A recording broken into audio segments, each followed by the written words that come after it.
Hey guys, Eli here. I know you've been desperately waiting for me to review a romantic comedy film, and well, here's your chance. This is your time to shine. Just kidding, but I am here to review a romantic comedy. We're going to be talking about Materialists, which is a 2025 film directed by Celine and stars Dakota Johnson, Chris Evans, and Pedro Pascal. Oh, Pedro, we can never be together.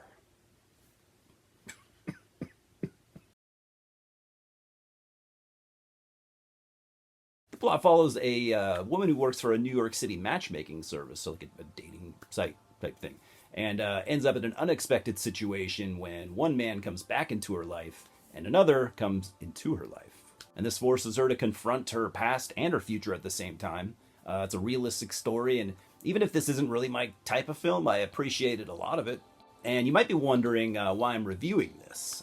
Hell, I mean, you might even be wondering why I watched it to begin with. And I mean, I wasn't really planning on it initially. I'm a huge, as you probably know at this point, huge A24 fan. But I saw the trailer and it didn't really interest me, though I thought it looked okay. I do like Pedro Pascal. I know a lot of people are sick of seeing him because he's just in so many, he just gets so many roles consistently. But I guess I'm not burnt out on him because I don't watch everything that he does. But what I've seen that he is in, I like the dude. And also, I just wanted to go to the theater, you know what I mean? And I was into the idea of seeing something that I wouldn't normally see. And the first obstacle I had to get over was Dakota Johnson, basically. But don't get me wrong. She did kind of win me over here, and I think that she is really good. She has that monotone voice. I guess I kind of do too. Kind of like Sydney Sweeney, but that doesn't overshadow her ability to to go through a full range of emotions and do it convincingly and with a lot of heart. And I hated this movie at first, which I don't think is unreasonable because Lucy is not supposed to be instantly likable. She's a bit jaded from a previous relationship, and now the only way that she would ever move on would be if she met a rich dude. And as much as I judged her for this, I was reminded that people are complicated, and they also have the ability to change. And the more time you spend with Lucy, the more you understand her. And in my case, the more I started to like her. And like life often goes, she finds herself in a position that she didn't ask for, which is where us as human beings define ourselves. So at a wedding, she meets Harry, played by Pedro Pascal, a charming rich dude, everything that she thought she wanted. But she also runs into her ex, John, played by Chris Evans.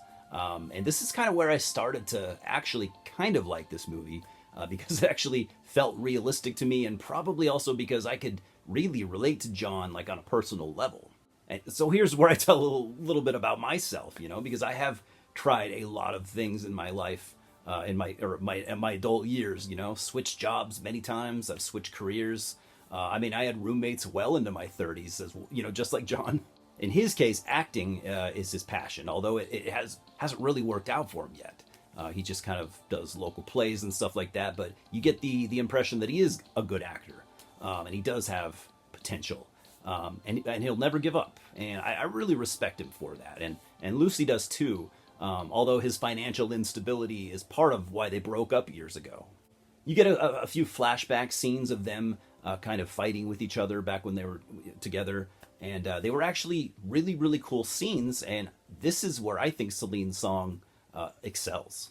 I do think she could use some work on her dialogue because at times, especially some of Dakota Johnson's lines seemed more suited for like a book, or look more natural on a in a screenplay.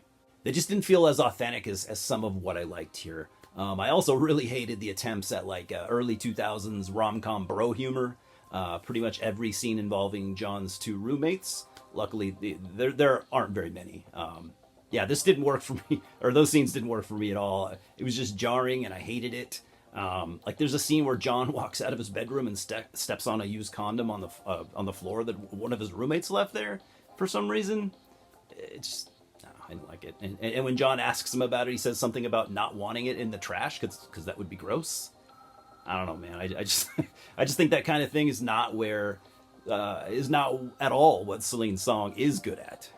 I do think she's a good director though, and she could even be great with time. And if she works on her dialogue, That's what she needs to do, but she can tell a story. And the film does look really good, I thought. The cinematography is really nice, courtesy of Shabir Kirshner, who also shot Celine Song's debut feature, Past Lives from 2023, I think, which looked really good. I really wanted to see that. I never got around to it. It also helps that the three leads here are very good. I've kind of, like I said, I've always liked Pedro Pascal, and he doesn't really like reinvent the wheel here or anything like that, but he's his usual, charming, kind of funny self. Chris Evans is really good too. I think he's always solid, but I'm always looking for something a little bit more from him, and you get a bit of that here. But Dakota Johnson really does give the best performance. And if I can give Celine Song a little more credit, the underlying themes here are something that I can really, really get behind, and I really, really appreciated. Which is that people are happiest when they follow their hearts. And also it reminded me more of this movie. So I'm giving Materialists a 5.5 out of 10. And keep in mind, I'm far from the target audience here, but overall I still liked it. I'm going to call it an elevated romantic comedy. If that sounds like your thing, I would recommend it to you. Cheers, guys, and I'll see you at the multiplex.